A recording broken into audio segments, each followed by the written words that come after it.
好生活，生活好健康，健康好生活是观众朋友健康生活的好朋友。大家好，我是大家的健康好朋友宁官。讲到健康哦，我们常常说医心惊底少，投资是塞惊俩老啊。不好意思，我台语不够认真啊。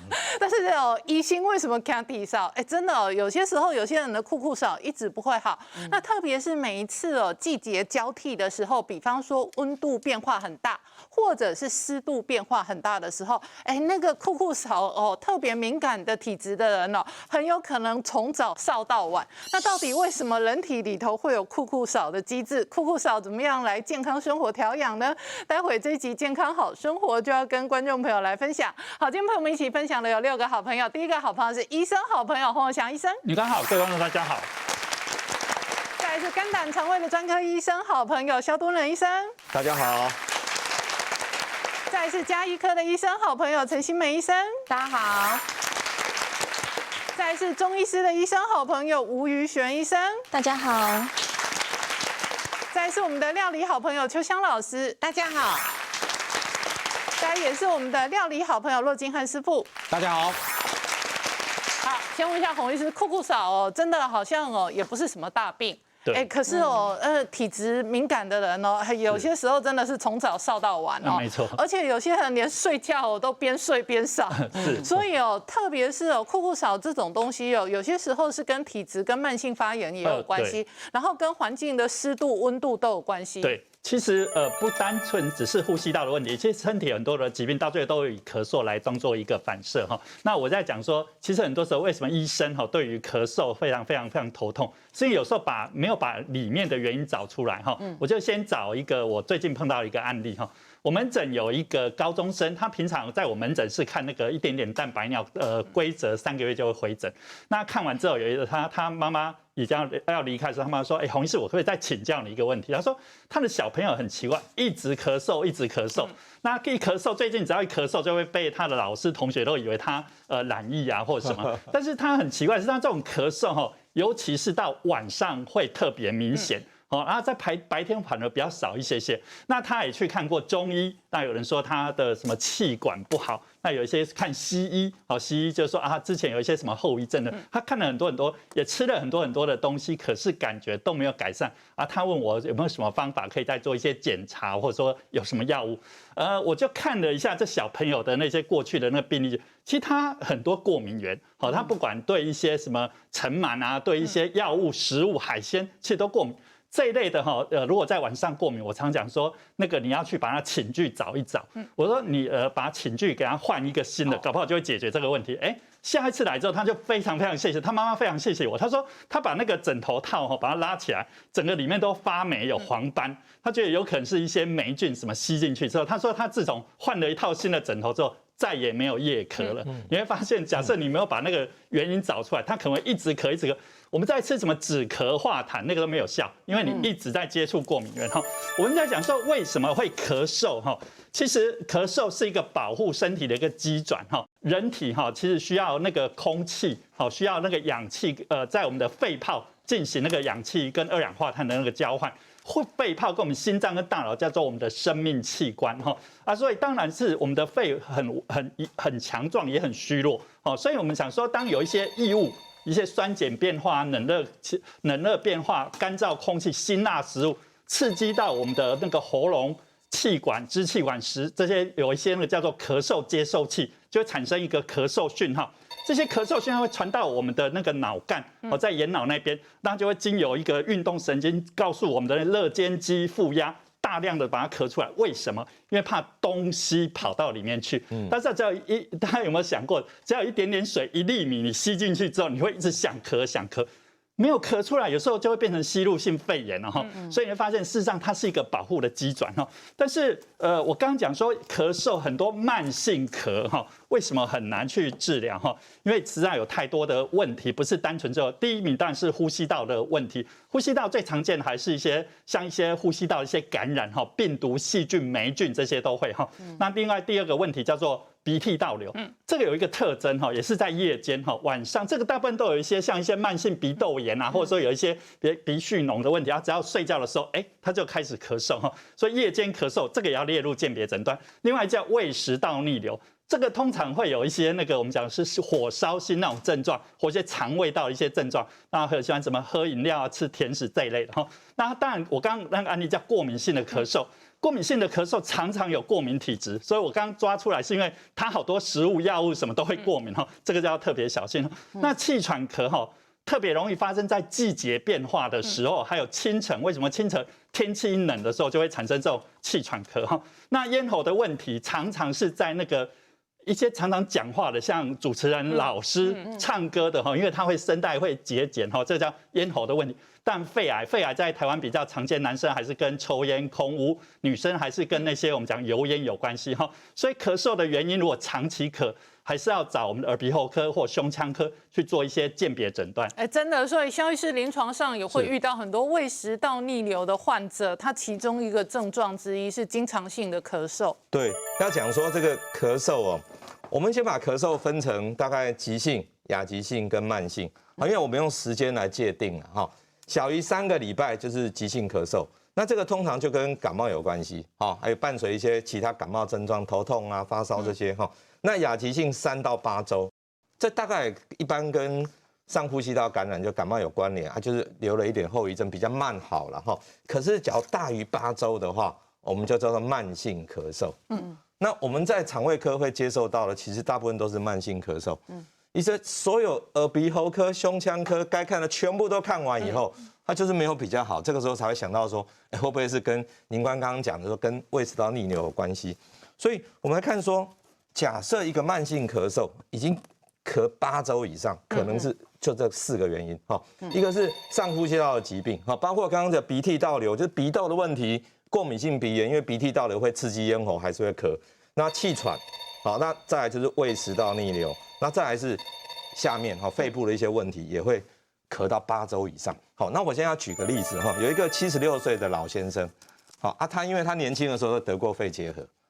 以前台湾其实有肺结核还蛮多的，那他就在防痨协会，他很完整的治疗，可是呢，他就是一直咳，然后人就非常的瘦，很瘦哈，所有该吃的肺结核的药，肺部的问题都吃了，那我们 X 光一看，确实肺的上面2边纤维化，这陈旧的，过去结核留下来的，我说好，我们胃镜做看，就一做，还果真是有胃食道逆流哦，好，所以变成说他的问题是。他的肺的问题本身，因为他过去曾经有一个肺结核的问题，他又合并了胃食道逆流。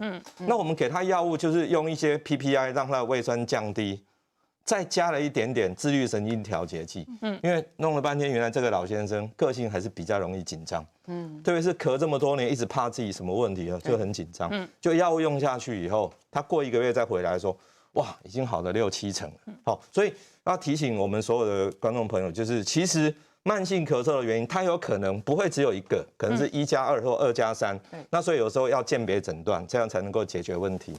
那接着下来我们的秋香老师也要分享一个养生养肺好料理哦。今天要烧这一个马蹄山药。是，那我先把肉放下去，我再来教大家那个做一个那个萝卜水哈。好，那我现在锅子加热的时候啊，那我的材料就是这里面有比较特殊，就有放一些药材嘛哈，这个是麦冬嘛然后呢这个是川贝母粉，把它磨成粉，这是杏仁，然后这粉光参加枸杞子。那我就把这3个呢，就是用热水把它泡起来哈，泡起来，那你等一下就可以直接去煮，因为我今天用的是鸡腿肉，那你用鸡胸肉也可以啦，可是有的人不爱那个口感哈。好，那我就直接呢，好，我们鸡腿肉是直接就入锅，是直接入锅，然后呢姜片就给它下来，是哈。好，我们鸡腿肉需要腌制吗？其实我给它一淡淡的胡椒盐就好了。那因为我们就是你的这个秋天嘛，秋一定是燥嘛，所以基本上来讲，我的姜就不要爆到很焦哦。然后这个时候就可以把这个鸡肉好，老师只有淡淡的胡椒盐，让它鸡肉有味道。是老师，然后我看一下你的中药材哦，你刚刚说这个是麦门冬，是，然后这个是粉光参吗？是，粉光参不是，这是川贝母粉，川贝母粉，好啊，然后这个是杏仁，杏仁，是这个是中药房买的简单的药材，对，都买得到。然后小小的一份直接泡水，是，那粉光参也是要加在一起泡嘛。好，那我在泡水的时候，我就给它滴几滴的米酒，因为用米酒做药引子 ，OK， 几滴就好。然后你就直接用温水，我是先用冷开水洗一下，然后再泡温水，因为你也不能用太烫的水，会熟起来。OK， 然后就把它泡了以后呢，你再微波一下，再给它放着。那这样子大概要放多久？它当一个味道才会融合释放出来？其实我们大概泡个30分钟，那你微波大概就是2分钟就够了。好，那你就把它泡着。那另外我有煮鸡高汤，如果你不想这么麻烦，你可以直接丢到鸡高汤里面去。好，也可以。但是如果我要炒菜，我就直接这样可以倒到菜里面去炒，这样哈。好，那我现在呢，来，我们来看一下我们的鸡肉，鸡肉入锅，刚刚有少量的姜片哦，跟一点这个油，简单让它拌炒一下，就很香的嘛哈。对，这个时候我就可以把这个泡好的饺子进来了哈，因为它要煮嘛，所以要煮的时间就是比较长的你就先进来，然后接下来就是一点米酒，对，米酒，好，那我们这里面呢比较耐烧的东西呢。就是马蹄，好，这个马蹄我们给镜头看一下，你把它切小块的，就是1颗切2，对对，一开2就好。你要整颗也可以了，但是1开2你煮的时间会比较快一点了哈。好，那我们现在呢到目前都没有调味，对不对哈？对，我们就要起锅的时候再调味。好，这个我们简单的鸡高汤进来，好，给它烧个大概3分钟到5分钟。那这个过程我就来介绍一个这个好，我们烧它的同时秋香老师还要分享一个养生的这个蜂蜜萝卜水，因为我是干燥体质，所以我咳嗽的时候咳到后来都会变打扫，等一下中医师也会了解，所以我就把一条这边是其实2罐是一条白萝卜。好，我们先给镜头看一下，我们准备家常的白萝卜，然后把它切片，是，就是300克，然后呢对100克红米。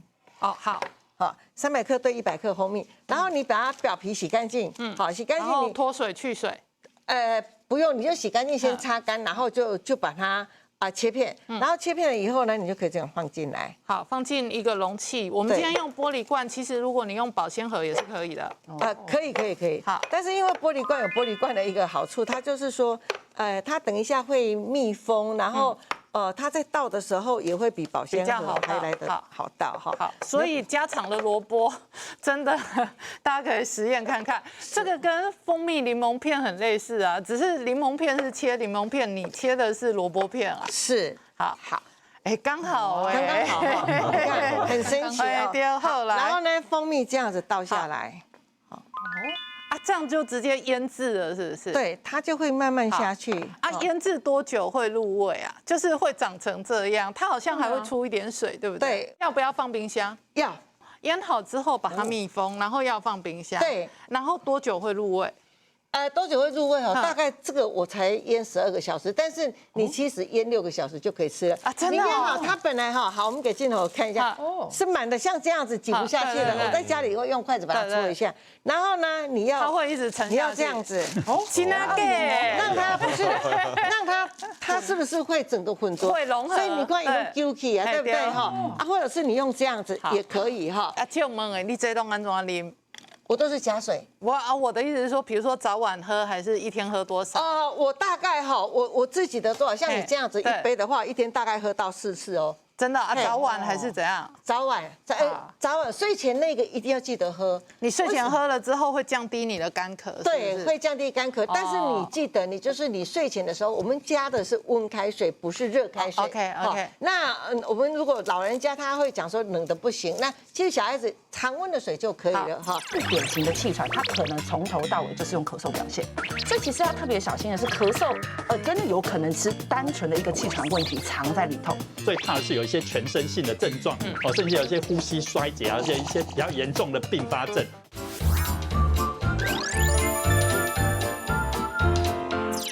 好，现在进来了，对不对哈？好，要记得就是给他这样子，哈，好划一划，好，是不是每一个让它融合一下对对，然后就是均匀一点是，好就这样子好，就这样放着，嘿然后放冰箱哦。对，来，好我们来看这个已经好了，对不对？哈，好，那我先把盐巴调进来。好，那一般做药膳的东西，盐巴的味道都不会太咸哦，是因为太咸也其实会负担啦，尤其是你在咳嗽的时候咳久，有些时候那会有一些水汽在体内哦。好，那现在这个白木耳就可以进来。我个人喜欢用的是新鲜的白木耳，因为不用去穿烫，不用去煮很久的时间，而且也比较不用担心说它有硫化物什么的。对，那台湾本地又很容易取得。是，那这个山药就加进来。好，我们山药因为也可以吃比较这个爽脆的口感，是，所以我们比较后面加也是可以的，大家看自己喜欢的口感。是，好，那我现在再把这个葱粒加进来哈。然后最后呢，就是枸杞子下去。那枸杞子第一个就是可以，你会整颗吃下去，所以它任何时间加进去都可以。好，那我们就来试吃哦。其实就像我是这一道马蹄山药烩汁片哦，我们正常对那种补都是比较高油啦、高酒精啦在里头，其实就像基本上都没有用到这些，它喝起来的感觉是清爽的，并且你不会觉得你没有在补哦，因为它里头其实很多的这些蔬菜。它整个食材的吃起来负担是变少，但是你的口感完全没有变。所以如果假设你家里刚好在这个秋冬季节想补一点点的话，我觉得很推荐邱尚老师这样料理。那刚刚我还私底下跟邱尚老师讨论他刚刚的这个蜂蜜萝卜水哈，其实那个萝卜啊，我会把我觉得把那种蜂蜜的感觉再带了一点清甜感，所以喝起来其实会觉得比较爽口，没有蜂蜜那么甜，它又没有萝卜的那种苦味，折中在中间。所以我觉得如果假设你常常会有干咳问题的人，真的可以试试看。但是讲到咳嗽哈，其实我非常认同刚刚前2位医生说的，咳嗽其实有非常多种鉴别诊断。但我观察到临床上有个现象哦，咳嗽分年龄，什么意思呢？在一个年龄层以后的人哈，他会因为咳嗽这个问题深感其扰，会去好多个科别。但是在一个年龄层以前的人，他会觉得啊，我咳嗽我已经找到问题了，我就处理它好。我自己观察的界定年龄大概在30到40岁这个过程，也就是30岁以前的人哦，其实他会觉得这个咳嗽是小事。30岁以后的人，你可能网络上查一查，因随着年龄可能有些慢性病，他就觉得这好像是大事，所以他就可能比较容易找到他真正的原因。那我要特别提醒的就是这一群年轻人哦，年轻人你觉得咳嗽是小事，但是如果有出现一些状况，例如第一个就是刚刚提到的时间，如果你觉得你的咳嗽已经找到一个问题喽，但是你过了8周。这个咳嗽还没有好，你要想它可能有第2个问题。第2个就是当你今天已经给了你觉得对应的治疗，但是症状变得更加严重，那通常一定常有第2个问题。我今天就有一个20多岁的女生，这女生是被她爸妈一直念说你就是要先看一下家医科，至少要看。为什么呢？因为她常年住在国外，她就常常跟她爸妈视讯到一半就开始咳嗽，那回到台湾之后咳得更严重，那她就觉得说，可是我已经知道我的问题了，爸妈就说你都已经在台湾了，你干脆来看一下。来看诊的时候，这个女孩子很可爱，她很有自主意见，她就一直跟我解释，她其实在几年前因为胃食道逆流，她其实常年有在服药，服药后咳嗽会改善。但是我就问他最近的状态，他就说，确实最近他服药之后，这个咳嗽还是变得更严重。尤其他觉得最困扰的是，他觉得他跟台湾不对盘。他说一下飞机之后，他就咳得更严重了。但是像我们这个听到几个关键字，我们其实会小心。第一个就是天气或者是花粉的变化，就是你在一个 A 环境跟一个 B 环境，可能因为 B 环境正在有花粉的季节，或是天气的干燥跟潮湿是不同的，引发了你咳嗽变严重。第2个呢，他说他其实常常会是在晚上的时候咳得比较严重，我就觉得这件事情可能不像他想象中只有胃食道逆流。后来好说歹说把他送到了胸腔科，他好险愿意配合检查。最后医生跟他说，其实你有气喘。那他一开始还不信，直到开始气喘治疗的药物下去后，整个咳嗽结束，他才突然警觉，原来他以为年轻人可能只会有一个问题，他其实是2个问题共同困扰他。那为什么这个咳嗽会在医生界中这么麻烦哈？就是因为其实很多的咳嗽症状非常雷同。我们先讲一下胃食道逆流。胃食道逆流其实会出现一些很像胸腔的症状，就例如说干咳哈，我们刚刚提到的胸闷。那其实呢，气喘过去大家对气喘的了解，因为有时候看太多电视，电视里头气喘的人都是呼吸不到空气，又或者是你会听到 Q 的声音，通常我们会认为那种才叫气喘。其实有一些不典型的气喘，它可能从头到尾就是用咳嗽表现，所以其实要特别小心的是，咳嗽真的有可能是单纯的一个气喘问题藏在里头。那你说气喘其实以过去听起来，它是个很严重的问题。那如果我说我今天我的感冒，像我刚刚说的时间也久了，也还没好，好像又变严重了，我应该要什么时候去决定我可能要去胸腔科做对应的检查呢？其实你可以去回想，气喘有些人，尤其是这种我们说比较轻度的，他没有到呼吸不来，他可能只有慢性咳嗽的人，通常会被一些问题给激发。好，所以被什么东西给激发？你可以先去回顾一下，我什么时候咳得比较严重，然后去回想有没有什么因子就在里头。气喘有一些我们认为跟气喘诱发发作的因子有关，例如第一个就是外在环境。好，比如说像我们刚刚提到，我曾经有一个外国人，他说呢，他最近气喘很严重，很明显的，因为他走过来这趟路，外面全部都是花开，很漂亮的地方，他都不敢走，因为这个地方只要一有花粉，他马上就变得很严重。再来有些是食物性或药物性的，也就是有一些外在刺激源的。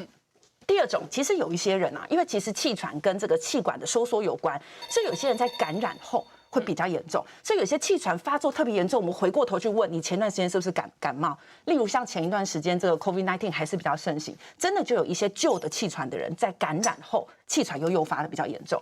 另外呢，有些就是我们刚刚提到的气温变化，这个气温包括比较明显的就是你从一个湿冷的环境到一个温热的环境这样的一个变化。再来一个，每天其实都可以观察一次的，就是我们的清晨到夜间到清晨，因为这个过程其实天气也是会出现一些变化。所以很多人发生的时间就是在清晨，就是在白天的时候，所以这个要特别小心。再还有一个是最隐藏版的，叫做压力。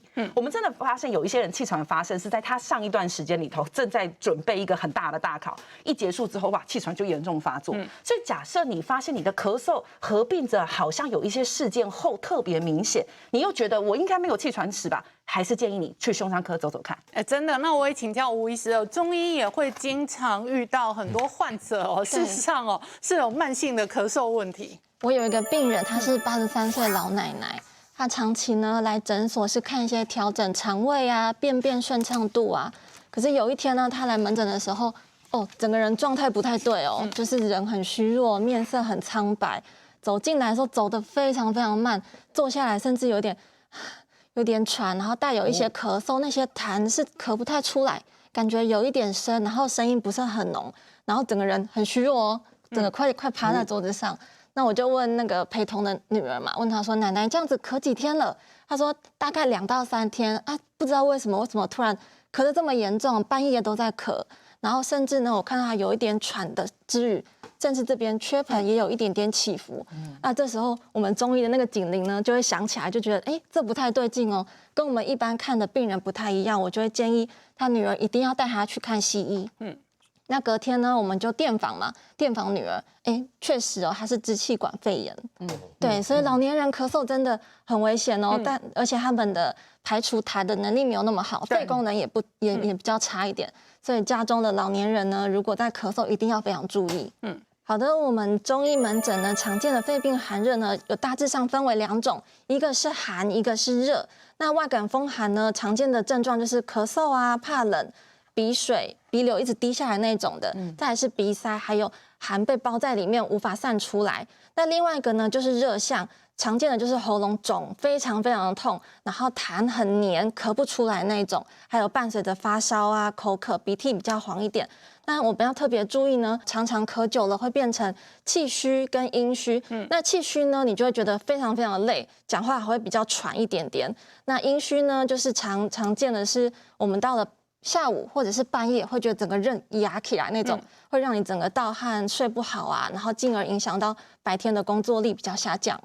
那我也请教洪医师哦，这个临床上，比方说观众朋友如果有感冒或者流感，或者像现在 COVID-19 都可能有咳嗽的症状。我自己的工作同仁还有人COVID-19 已经好了，但是他有 Long COVID 的问题，就是他检测已经阴性了，但是他每天从早到晚咳嗽，所以咳嗽事实上在不同的状态下，确实差异是不大一样的。没错，其实，在新冠疫情开始流行之前哈，我们医生最害怕就是最重要是区分是一般感冒还是流感，然后因为流感有可能会有一些比较严重的一些并发症。那我每一年我都会诊断好几个流感，可是最近3年几乎都没有诊断，因为他们被那个分仓分流，只要发烧就转到急诊室或者说特别的那个门诊去。可是那一天在我的门诊，他不知道怎么混进来的哈。那天在我的那个候诊室，有一个人在那边咳嗽。咳嗽我们讲说应该是没关系，因为有可能可是后来护士下帮他量，他是有发烧了，发烧照理说不能进入这边来，对可是他为什么他进来，他也不知道用什么方式。那不久之后，他就说他一定要找我，那我就后来我就隔着远远跟他谈了，他说他说洪医师你不要害怕了，他已经做过2次快筛一个 PCR。他说他医生他都看过，他不是那个新冠肺炎。可是我说根据规定你还是要去急诊那边哈。那他就说他就是全身酸痛啊，然后很不舒服，然后他说你可以帮我治疗。可是我之前哈，其实我心里想说，其实那种以全身酸痛而且烧不退，最有可能是那个流感，因为他一直在做新冠的快筛。最近很多医师都不做流感快筛，我后来跟他讲说，你还是去急诊，我会跟急诊医师讲一下，帮你做个流感快筛。所以后来那个病人事实上是 B 型流感那 B 型流感他后来开了那个抗病毒药物给他之后。他后来有回诊跟我说，他还2天3天说烧就退了哈，所以我在想说，其实即使在新冠疫情，我们还是会碰到一般感冒，还有一些流感的哈。我从最轻的一般感冒叫做大部分都有一些局部呼吸道症，可能你会咳嗽、流鼻涕、鼻塞，你不去理它，它大概3、5天自己会慢慢好了，所以这个其实不诊断出来也没关系哈。那流感最常见，我们讲说一些流感病毒最怕的是有一些全身性的症状，甚至有一些呼吸衰竭啊，而且一些比较严重的并发症，甚至并发一些细菌性的一些肺炎哈，所以这个要特别小心，因为现在已经都有打疫苗了，所以症状有比较控制得住。最怕当然是我们讲新冠肺炎，新冠肺炎的，因为它变异性实在太大了。之前大家记得还有什么味嗅觉丧失啊，还有腹泻啊，还有一些快热性的缺氧。那最近的 BA.5好像又出现是很容易夜间冒汗、喉咙痛。所以你会发现它的症状，所以我讲了半天，其实要怎么的，不能单纯以症状去做鉴别诊断，该快筛还是要做快筛。好，那接着下来，我们骆师傅也要分享一个健康好料理。师傅今天要用芥末籽来烧牛肉。对，那我们先把那个锅子来加热之后，我们加一点油进来。好，我们今天的这个调味料是用芥末籽酱，对，这个是西式料理经常用的。好，那这个我们今天让它调和变化成这个中菜。对，好，然后师傅的牛肉是快的这个骰子牛，对，骰子牛，我们就是买比较油花漂亮一点的，熟成就会比较快。好，那就是简单的骰子牛就可以来做这一个烹调。好，师傅现在在铸铁锅里头热锅热油炒了洋葱，然后洋葱先下锅之后，我们蒜头也下了。好，洋葱跟蒜头我们先爆香。对，我们这个里面呢有加了一个莲子，莲子我们就泡完水，差不多30分钟，然后它就有一点膨胀，我们等一下下去一起煮就好。它有的会先蒸过。好，秋天这个季节其实也蛮多莲子的。是的。那当然有的时候，也许观众朋友买得到新鲜的货，那有的时候也许买到干货。对。那如果是干货的话，就是先把它泡发，然后就是之后再放下去做。有的是会把它下去蒸，差不多20分钟、15分钟，这样也可以。好，对。师傅现在锅子里头还放了茭白笋哦。对。好，一样让它简单的拌炒。对，好，茭白笋下去之后我们这个泡好的莲子就直接下来了。好，用莲子水下去让它稍微煮一下。莲子水可能也带一点甜度。对，带一点，然后这边呢就加上一点点的水，然后差不多有2碗的水，让它稍微滚一下。好，那我们在滚的当中，我们要煎一下我们的这个牛肉跟牛肉。好，这个把它盖起来。好，然后我们就是加上一点油。好，酌量的油。那这个会比较不一样的就是我们在煎牛肉的时候，有时候就会加奶油。对。那我们在中式的话，我们就建议加一点点的油下去，给锅子嫩一下。好，嫩一下之后，你在煎的时候，它比较不会就是粘黏。那为什么要煎过？就是牛肉你在烹煮的时候，有时候过熟的话，它把那个汁液就全部吐出来了。煎过之后，它会有产生一点香味，而且它变成某种程度的表皮加温了，它里头水分就在里头。对，那我们下去煎的时候，记得火尽量大一点，因为它这个越大的话，它的那个里面的肉质就会越好吃。好，可是我们就看骰子牛，就是看你自己，有的喜欢吃 Q 一点的，油花就不用的那么漂亮。对。可是如果自己要吃的，我建议油花越多越好。你买的时候挑什么部位？像这一块是什么部位？把它切成骰子。上面是我们讲的小排的最上面那一块。小排的对，一般的小热排上面的那一块。所以我们今天这个是黄牛肉。对，那如果我买，比方说美牛或者澳洲牛，哪个部位来切骰子？你也可以用它的那个我们的菲力下去切也都不错。对。好，有的时候其实是看每个人喜欢的口感跟熟成也有差异啦。然后它的油脂的含量也有差。你一旦得到新冠肺炎，严重度是增加的。你肠道菌丛的好坏跟健康有关系。我们肺部的过度发炎也可能会趋于平衡，咳嗽症状非常严重的时候，其实一些益生菌可能是一个可以去考虑从食补或者是从保健食品上去补充的对象。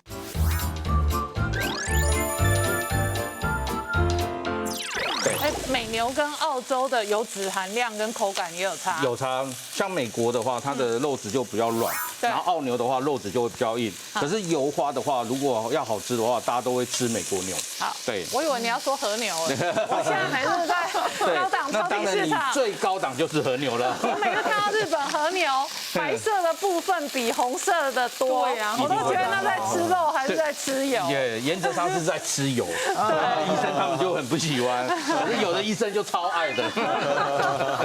对，好，我们现在其实锅子里头还有热度跟油脂哦，对让它一起拌炒菇。对，那为什么要这样子放啊？我们其实有一个原则，就是因为菇啊，它整是一个海绵体，它很容易吸很多的汤汁。对然后其实好像我们下去就把这个汤汁完全吸走。可是大家有没有看见我们牛肉还是红红的？对对对你不能太熟，太熟等一下在炖煮的时候它就会太老了。然后菇也需要一点点的油脂，对所以你看哦，我们这个锅的锅底感觉是干锅在拌炒，对没错就是说它并不是一大层油脂这样。不行，对。那油也不能太多了，油太多的话，你其实就是炸牛肉了。好，那我们好了之后，我们看看这边。好，我们来看我们的铸铁锅里头，对，它就慢慢的煮起来了，哈。然后泡过一定要把那个莲子泡到发哦，你下去煮的时候，它速度就会越来越快。然后我们芥末籽下来，哎，芥末籽竟然在这里就下，对，再下去让它炖一下，让它有一点点的味道。然后芥末籽下去入味的话，它的口感就会非常的独特。然后我问你，如果没有芥末籽酱，我可以用什么替代？芥末酱。哦，也可以，那种美式芥末酱也可以，然后也可以用我们的那个日式芥末，有没有？那个也很好吃，也可以，对，有一点辛辣的感觉，对。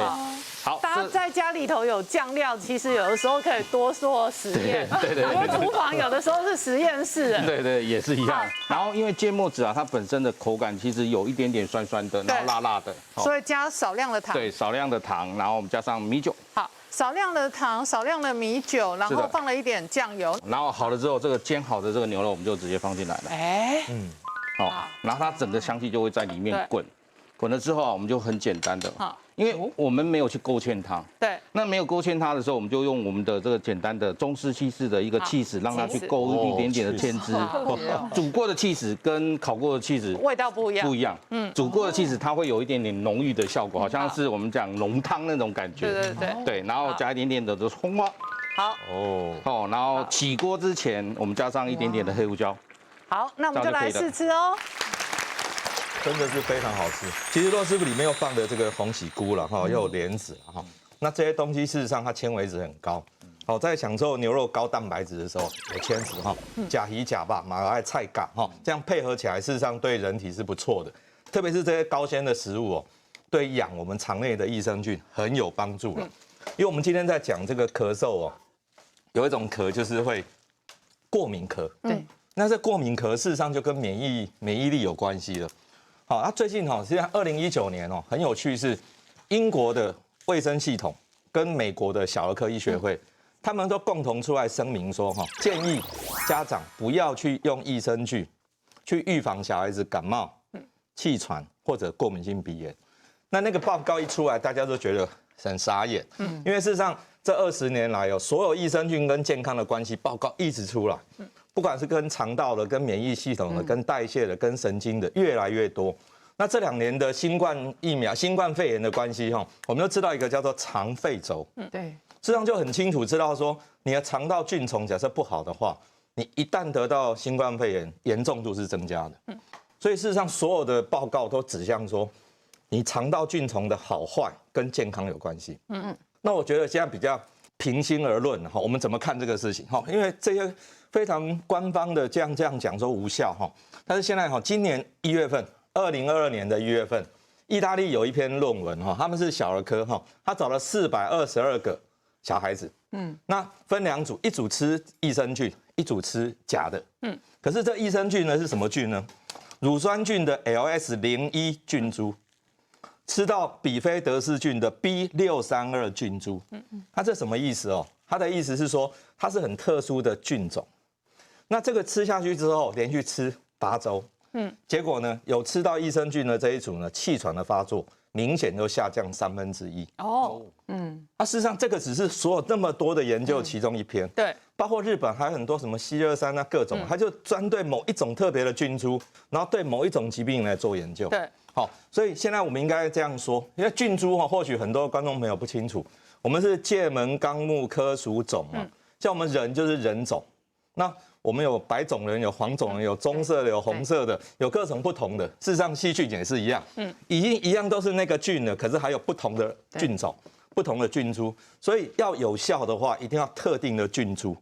而且特别强调是，假设只是做动物实验还不够，一定要做人体实验。那经过人体实验，特定的菌株证明有效的话，那我们就可以拿来预防，或甚至于说帮助某一些疾病。那新美医师也要提醒大家哦，其实像今年哦，台湾本地确诊的案例也很多，然后很多人确诊之后，其实 Long COVID 的这一种症状也很多。对，咳嗽只是 Long COVID 的其中一个症状。对，那有很多症状事实上是可以渐进来调养的。对，我们先来讲一下哈，其实最近哈，如果你咳嗽哈，别人只要给你注目的眼光，通常你会讲几种，一种贵病啊哈，一种就是没啦，已经过去了，那个是长新冠的后遗症啦哈。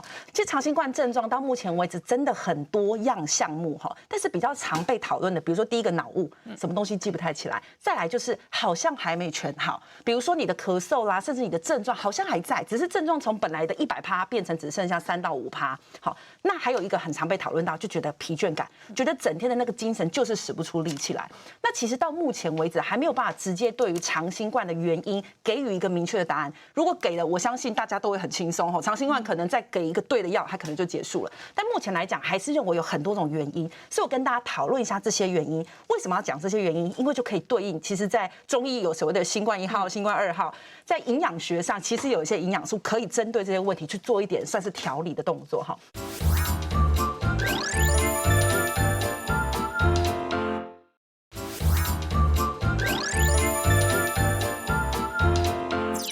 比如说，我们发现说新冠肺炎因为产生一个发炎的状态，所以在有一些微小的血管上可能会有一些微小看不到的阻塞，但它会对应到什么呢？比如说脑部，有些人会觉得奇怪，很像脑雾的感觉，好像隔你跟你讲话的对象或记忆力好像隔了一个门，隔了一扇窗，有可能是脑部有一些很小不需要药物治疗的血栓。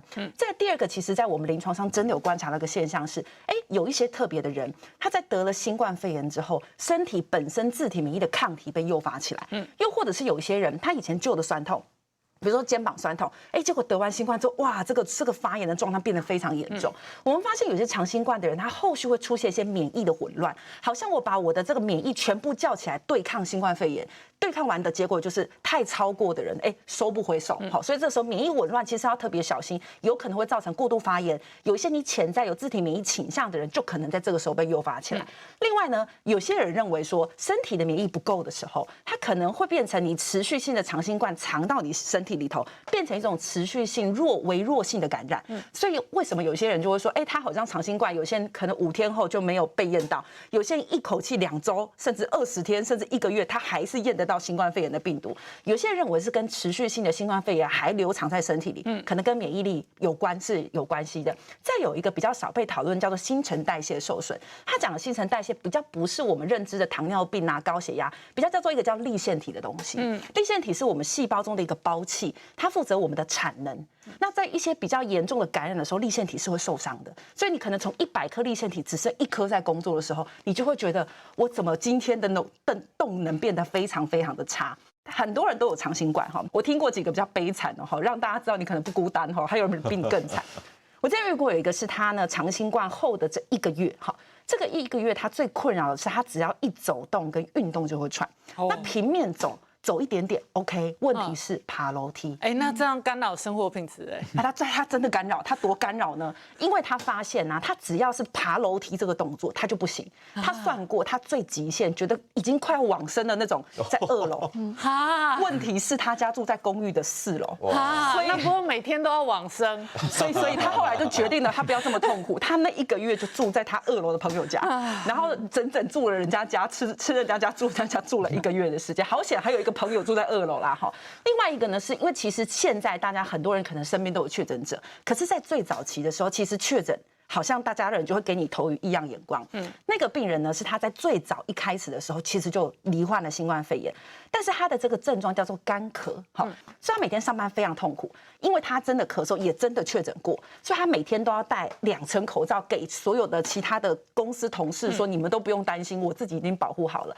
中午跟晚上吃饭，他全部都在他们办公室的旁边的楼梯间吃，他不能跟人家吃，因为他只要吃到一半，一个咳嗽，所有人都闪得远远的。所以还是要讲一下，其实这个长新冠可轻可重。那如果假设你现在刚好就是确诊后，你还是觉得我们刚刚提到的脑雾啦，身体有些状态，其实在营养学上有一些营养素，其实在过去的一些病毒研究，或者是在一些学理上，其实可能会协助你的哈。其中分几种我要分着我们刚刚讲不同机制来说。第一个机制我们都说免疫力其实可以保护我们的身体。那尤其是我们刚刚提到有一些学理认为，好像长新冠是有一个病毒还藏在你身体里头，你还没有处理掉，因为你免疫力太低。有些营养素可以提升免疫力，例如维生素 C，建议类似500到1000毫克哈。维生素 D 其实在有些研究也认为跟提升免疫力有关。另外大家比较少听到，我们健康好生活的观众应该知道，叫做硒哈，它其实也认为跟免疫力提升有关，锌也跟免疫力提升有关。所以如果你觉得你好像是比较像感冒症状还没有好，这些的食物来源多补充一点，可能就可以帮助你把免疫力提升。第二块其实就是刚刚肖医师提到的肠道。其实在一个 COVID-19 的研究中，其实也有一块特别的叫做益生菌。他们认为说肠道稳定的时候，我们肺部的过度发炎也可能会趋于平衡。所以如果你觉得你当时在这一次感染回想你的这个咳嗽症状非常严重的时候，其实一些益生菌可能是一个可以去考虑从食补或者是从保健食品上去补充的对象。再来，身体因为在一个过度发炎的状态去让它冷静，其实很重要。所以比如说鲑鱼其实蛮好，Omega 3多的食物其实对我们的这个降发炎是有帮助的。最后一个我们说的粒腺体，因为大家对它很不熟悉，可是又觉得疲倦感很困扰的时候，其实 Q10 是粒腺体的一个食物来源，所以你可以给予一些 Q10， 比如说红肉，红肉其实里头就富含 Q10， 鸡蛋里头也有 Q10， 所以你可以透过这些食物的方式，帮自己多给你的粒腺体一些原料，让你的长新冠症状可以稍微的得到缓解，生活才可以回归正常。那吴医师也要提醒观众朋友，天气只要进入秋冬，很多人都喜欢进补食补那补也要补好补对。对，咳嗽的病人呢，他的饮食要非常注意呢。我有一个病人，他是50岁的爸爸，身材属于中广型的，有3高的病史，同时呢，他也是用西医也在同时治疗。那他来就诊的时候呢，那个痰声真的是非同一般非常的大声，然后又很浓那种呼噜呼噜的声音。我就问爸爸说：“爸爸，你咳几天了？”他说：“也没多少天，一开始的时候就一点点，喉咙有点痒痒肿肿的。”刚好最近嘛，天气在转变，太太就帮他进补。太太煮了什么姜母鸭？姜母鸭一吃下去之后，不得了，一吃喉咙整个锁起来，而且头痛，整个往上冲到睡不着觉，然后痰非常非常的浓，甚至咳出来还有一点点血丝所以我就跟爸爸说：“爸爸，你本来就是属于3高的体质，就是燥热的嘛。那我们又吃这些热性的东西，像不像把火点在酒精上面，一发不可收拾？”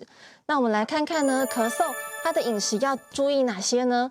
如果你的咳嗽是属于热性的话呢，你就要特别注意，避免吃姜母鸭、羊肉炉、辛辣油炸这些食物那如果咳嗽是属于寒性的，稍微有一点痒痒的，那你就要避免吃生鱼片冷饮。